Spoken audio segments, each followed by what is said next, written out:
Shalom, everybody. Once again, welcome back to Each One Reach One. Thank you for joining me today. We're keeping it going, y'all. We're still, we're still rejoicing in the Most High's consolation to Israel, right? His counsel shall stand. What is his counsel? Exactly. Concerning Israel. That's what we're bringing out. We're exhorting the nation, all right? We're strengthening the hands and the knees of those of our people. We understand the trying times that lie ahead. And, we got to get our people ready. You got to get your spirit right, your mind right, your heart right for what's to come. All right. So we're strengthening through exhortation, right? So let us begin by giving all praise, honor, and glory unto the Most High, YAHAWAH, BaHaShem, HaMashiach, Hamalak, YAHAWAHSHI, YAHAWAH. Our last video was Zion's happy future. That's what we talked about, right? So let's get into a little bit more scripture concerning the consolation of the Most High, of his counsel that shall stand concerning his people, because the New Testament onlys, Christians and so forth, they like to discount the Old Testament as if everything that the Most High said aforetime has no bearing on now or the future. Incorrect. But without further ado, let us do what we came to do. So let's begin with Isaiah chapter 43. Isaiah 43, we're going to start at verse 1. Israel redeemed. See, not Israel thrown away, not Israel forsaken, not Israel cast off, Israel redeemed. Verse 1. But now, thus saith YAHAWAH that created thee. Said who? Thus saith YAHAWAH that created thee, O Jacob, and he that formed thee, O Israel. Fear not. And I'm echoing these words to you. I'm using the Most High's words. I'm telling you what he told you, what he's saying to you. Fear not, for I have redeemed thee. See, it's already happened for him. He's already done it. We're just waiting on the manifestation to happen in our time. All right? But fear not. If you have faith in his word, you trust in what he says, he's telling you he's already redeemed you. Fear not. I have called thee by thy name. Thou art mine. There should be no greater consolation than the Most High telling you you're his. You belong to him. That's a loving statement. That's not a statement of possession, like the slave master saying, you're mine, boy. You're my property. That ain't what he's saying here. He's saying that like a man would say to his woman, you're mine, baby. You're my woman. I love you.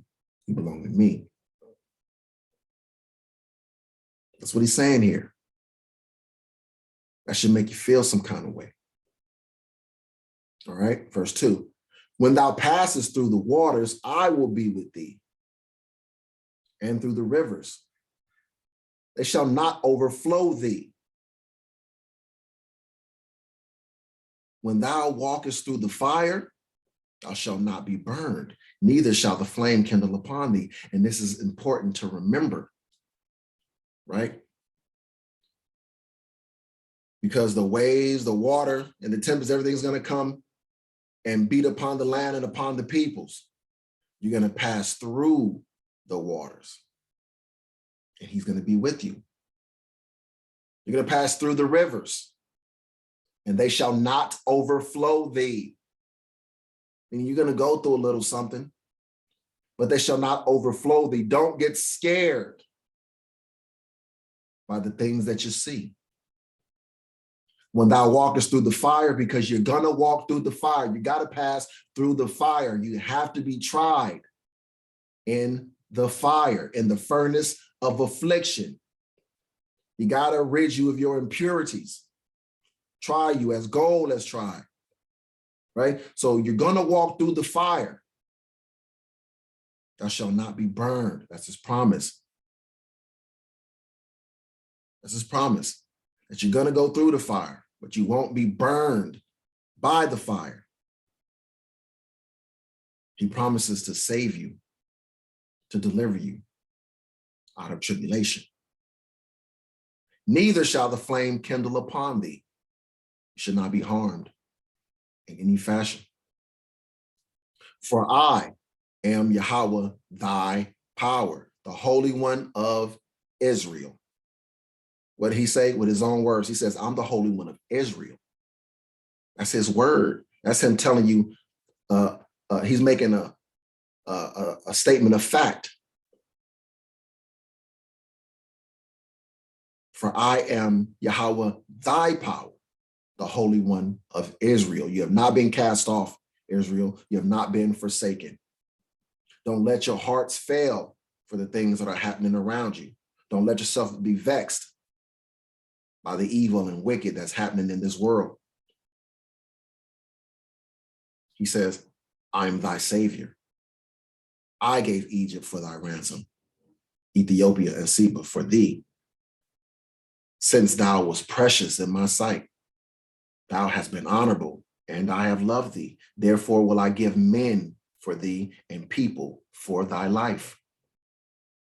Fear not, there he is again, fear not, for I am with thee. I will bring thy seed from the east and gather thee from the west.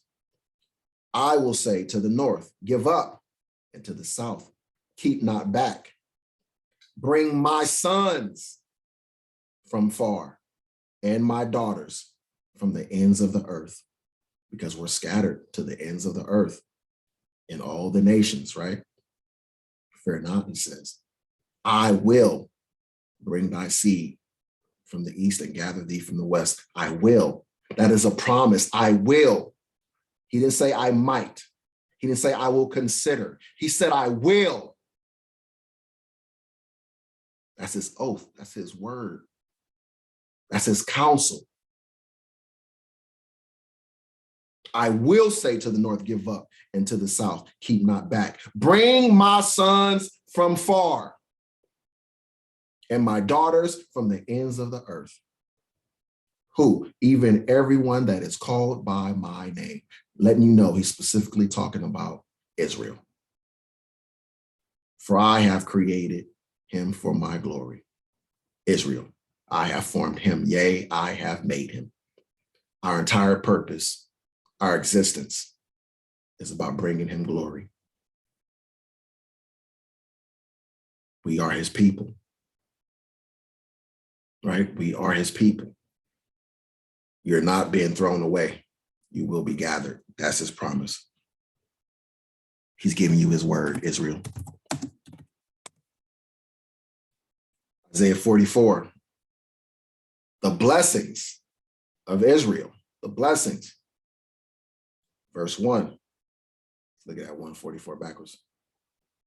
Yet now hear, O Jacob, my servant, and Israel, whom I have chosen. Jacob, my servant, and Israel, whom I have chosen. He's telling you who his chosen people are. He's chosen Israel to be his chosen people. And remember, his word cannot change, right? And when he gives you his word, it doesn't change. He's given his word that Israel are his chosen. That should be a source of great consolation, a sure hope, an anchor of your soul, right? Thus saith Yahawah that made thee and formed thee from the womb, which will help thee. Which will help thee. Fear not, O Jacob, my servant, and thou Jezreel, whom I have chosen. That's Israel, whom I have chosen. For I will pour water upon him that is thirsty, and floods upon the dry ground. I will pour out my spirit upon thy seed, and my blessing upon thine offspring. And they shall spring up as among the grass, as willows by the water courses. See the terms like I will and shall. These are affirmatives, right? He's declaring something. These are declarative, right? Words and phrases. These are the things that should give you consolation. This is his counsel that he's professing to you, right? One shall say, I am Yahawah's. I am Yahawah's. I'm saying it right now. And another shall call himself by the name of Jacob, as some are. Many are, giving themselves, names, Hebrew names, and some people are calling themselves Jacob. Another shall subscribe with his hand unto Yahawah and surname himself by the name of Israel. We're doing this also. He was saying way back then what we would do in this time, and we're doing it. You see it happening among his people right now. His word is faithful and true. What he says will be, will be. Thus saith Yahawah, the King of Israel, and his Redeemer, the Lord Yahawah of hosts. I am the first and I am the last, and beside me there is no God. And who, as I, shall call and declare it and set it in order for me, since I appointed the ancient people. He appointed the ancient people, Israel. We are the ancient people. What does he mean when he calls us the ancient people? Well, you have to understand creation. Creation. The family of Israel was created first among all of creation, let me get that right. Before anyone else was created, and Most High was creating the spirits, the souls, he created Israel first, the family of Israel first. Everyone in their order, his firstborn being his YAHAWAHSHI.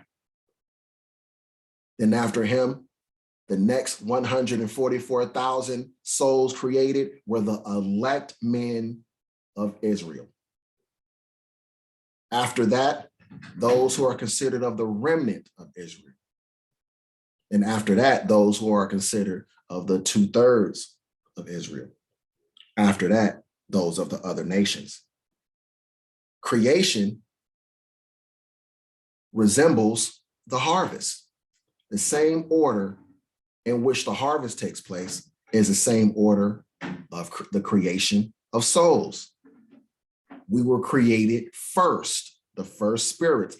So we are the ancient people, the oldest spirits, right?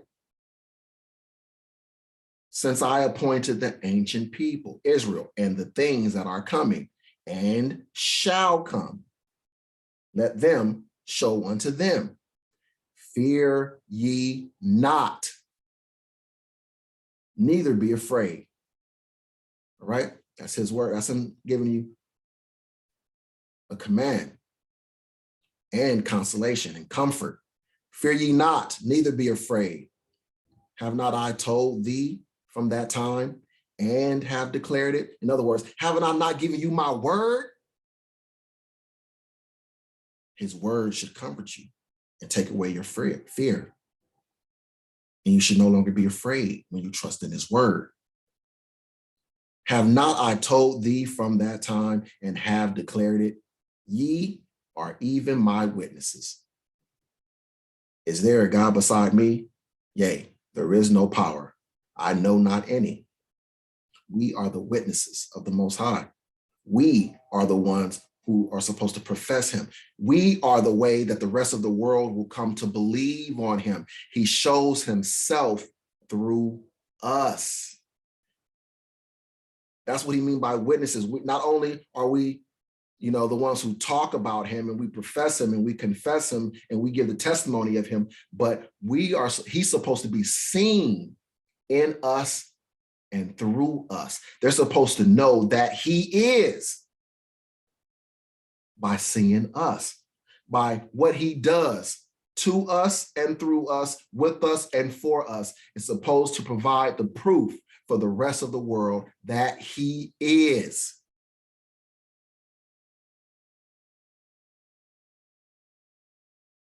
Right?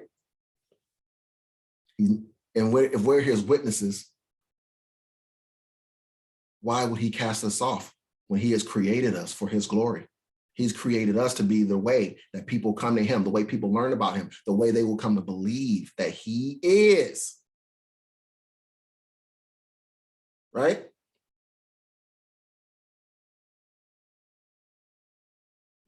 Verse 21, what does it say? The Most High forgives and redeems. Who? Israel. Let's get it. Remember these, O Jacob and Israel, not Gentiles, not heathens, not other nations. Remember these, O Jacob and Israel, for thou art my servant. I have formed thee. Thou art my servant. O Israel, thou shalt not be forgotten of me. What did he say? Thou shalt not be forgotten of me. No matter what the Christians say, no matter what their doctrine states, no matter what you see, no matter what you hear, no matter what you feel, trust in this, his word. Thou shalt not be forgotten of me. That is his counsel. I have blotted out as a thick cloud thy transgressions. Christians say because of the transgressions of Israel, he's thrown away Israel. What did the Most High say with his own mouth? Don't worry about what the Christians said. What did he say in his own words? I have blotted out as a thick cloud thy transgressions, and as a cloud thy sins. Return unto me, for I have redeemed thee, meaning it's already done. I have redeemed thee. I've done it already. It's accomplished. It just has to be, we have to play the rest of this movie out. Everything has to play out until we get to the end, but it's already done. It's already accomplished. You've already been redeemed. We're on layaway, just waiting for YAHAWAHSHI to show up and take us home. That's it. His word, his counsel. I have blotted out your transgressions and your sins. Return unto me. I have redeemed you. You shall not be forgotten of me. That's his counsel. That's his word. That's his guarantee, his oath. Sing, O ye heavens, for Yahweh hath done it. Shout ye, lower parts of the earth. Break forth into singing, ye mountains, O forests, and every tree therein. For Yahweh hath redeemed Jacob and glorified himself in Israel. Listen, sing, O ye heavens. This is his people. The future rulership of the earth, the heavens. Right? Sing, O ye heavens, because the sky or the heavens, as you know it, as you imagine it as a place or a space, can't sing, can it? People can, though. Sing, O ye heavens, shout, ye lower parts of the earth. Lower parts of the earth, this was referring to the other nations. Because again, lower parts of the earth can't shout, can they? But people can, right? Exactly, this is a reference to the other nations. Shout, ye lower parts of the earth, break forth into singing, ye mountains. Right?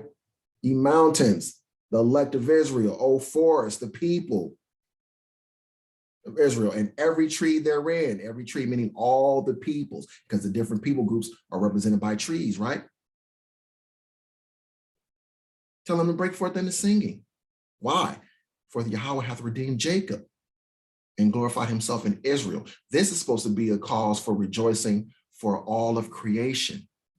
All of creation is supposed to be happy and excited with the uplifting of Israel. This is how important you are to the Most High and how important you are in the world. You're supposed to be uplifted, exalted above all the other nations, and they're supposed to be happy with it. Not only are they supposed to be happy with it, but they're gonna be happy with it.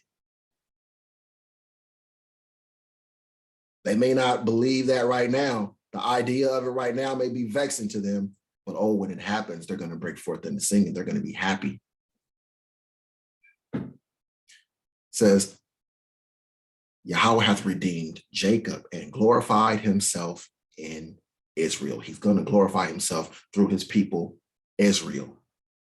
Not spiritual Israel, not through the other nations, but through Israel. This is how he's going to get his glory, through his people, because he has a story that has to play out. And when it plays out, when his people go from being the tail to the head, when we are lifted up from the bottom, and he manifests himself and shows himself through us, and the world gets to see him through the things that he enacted in the earth, through us and for us, they're going to glorify him because they're going to know that he's the truth. They're going to know that he's real. For a fact, for a certainty, they're going to know. Thus saith Yahweh, thy Redeemer, and he that formed thee from the womb. I am Yahweh that maketh all things, that stretcheth forth the heavens alone, that spreadeth abroad the earth by myself, that frustrateth the tokens of the liars, and maketh diviners mad. See, he frustrated the tokens of the liars. All of those who say that Israel is thrown away, he's frustrating them right now because the truth is in the scriptures and it's being brought out. They're being frustrated. They're liars. They're being shown to be liars. And maketh diviners mad, and turneth wise men backward, and maketh their knowledge foolish. He's making their knowledge. Everybody who supposedly were smart and they had knowledge, he's making them seem to appear foolish, that they have no knowledge, right? To making a wise man look like they turn into idiots because of all their understanding and all their knowledge that they profess is proven to be nothing in comparison to the knowledge, the wisdom, the understanding of his people, right? Verse 26, that confirmeth the word of his servant and performeth the counsel of his messengers, that saith to Jerusalem, thou shalt be inhabited, and to the cities of Judah, ye shall be built, and I will raise up the decayed places thereof. Israel and Judah, the southern kingdom of Israel and the northern kingdom of Israel are being told that they will be built and raised up and inhabited, not thrown away, not cast off, right? That's what he says. That's his word. That's his word. Isaiah 49, that's his counsel. Cheer up. Isaiah 49, verse 14. Promise to Zion. The Most High made a promise to Zion. And he told you his word is good. So if he makes a promise, he intends to keep it. His word shall be fulfilled. His word shall accomplish that which he sent it out to accomplish, and shall not come back to him void, roughly paraphrasing. Verse 14, but Zion said, Yahweh hath forsaken me. See, his people thought that he had forsaken them. Now, a lot of our people, we think that the Most High hath forsaken us, right? And my Lord hath forgotten me. That's what a lot of people believe. A lot of Israelites believe, and that's what the Christians believe, that the Most High has forsaken and forgotten about Zion. But this is not true. Listen to what he says. Can a woman forget her sucking child, that she should not have compassion on the son of her womb? Yea, they may forget, yet will I not forget thee. Listen, are you saying a woman is more likely to forget her sucking child and not have compassion on the son of her womb before I forget thee, Israel? She may forget, yet will I not forget thee. Strong consolation, sure counsel of the Most High, right? Behold, I have graven thee upon the palms of my hands. Listen to what he's saying. I have graven thee upon the palms of my hands. Thy walls are continually before me. Thy children shall make haste. Thy destroyers And they that made thee waste shall go forth of thee. Lift up thine eyes round about, and behold, all these gather themselves together and come to thee. As I live, saith Yahweh, thou shalt surely clothe thee with them all. What? All the other nations, he says, are going to come unto his people. He says, thou shalt surely clothe thee with them all, as with an ornament, and bind them on thee as a bride doeth. Listen to that. For thy waste and thy desolate places and the land of thy destruction shall even now be too narrow by reason of the inhabitants, and they that swallowed thee up shall be far away. The children which thou shalt have, after thou hast lost the other, shall say again in thine ears, the place is too strait for me. Give place to me that I may dwell. Then shalt thou say in thine heart, who hath begotten me these? Seeing I have lost my children and am desolate, a captive, and removing to and fro. And who hath brought up these? Behold, I was left alone. These, where had they been? Thus saith Yahweh, behold, I will lift up mine hand to the Gentiles and set up my standard to the people, and they shall bring thy sons in their arms, and thy daughters shall be carried upon their shoulders. And kings, the rulers of the earth, shall be thy nursing fathers, and their queens thy nursing mothers. They shall bow down to thee with their face toward the earth, and lick up the dust of thy feet. And thou shalt know, it's going to happen. This is a guarantee. This is my word. This is my promise. This is my oath. This is my counsel. I am Yahweh, for they shall not be ashamed that what? That wait for me. Shall the prey be taken from the mighty, or the lawful captive delivered? But thus saith Yahweh, even the captives of the mighty shall be taken away, and the prey of the terrible shall be delivered. For I will contend with him that contendeth with thee, and I will save thy children. He's promising you to save you from these people that are more powerful than you. And I will feed them that oppress thee with their own flesh. How much he loves you. I will feed them that oppress thee with their own flesh. I will avenge you. And they shall be drunken with their own blood. Avenge not yourselves, I will repay, he says. Take consolation in that. As with sweet wine, and all flesh shall know, all flesh shall know that I, Yahweh, am thy Savior. What will all flesh know? He's going to cause all flesh to know for a certainty that Yahweh is the Savior and the Redeemer of Israel, right? And all flesh shall know that I, Yahweh, am thy Savior and thy Redeemer, the mighty one of Jacob. Wow. Wow. Consolation la YAHAWAHSHI, YAHAWAHSHI, YAHAWAHSHI. Wow. Right? That should lift you up. That's his counsel. That's what he's decreed. That's his promise he has given you. And the Most High's counsel shall stand. Let us give all praise, honor, and glory unto the Most High Yahweh. B'Hashem HaMashiach Yahawashi, YAHAWAH. I'll see you guys on the next one, fam. Stay uplifted. Be strong. Stay ready. Shalom.